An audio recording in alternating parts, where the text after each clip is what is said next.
Mr. Chibatane vakabvisirwa monetization musoro mekunge vatukana nebitterness family. Welcome back to your channel. Please don't forget to like and subscribe. Hapana chakaipa chavanga vaita. Vari kuti ivo vakawisha Ndodo happy birthday. Ndobva page rake rangoripotwa in no time ichibva yangobviswa monetization yako. So this is what happened, family. On August 13, I wished Ndodo a nice birthday. But because this evening, because of his picture that I used on his birthday, then he reported to my wish him. monetization. And I'm still on Facebook from now, but we will not have monetization. Hopefully it will come back soon.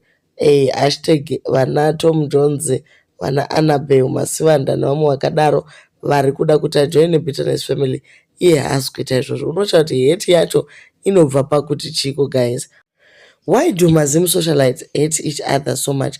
Unga reporter monetization here kuti umwe munhu abvisigwe chingwa patafura zvakungori kubasa one kuti kangoita a beautiful community yekuti we support one another zvinoita sei.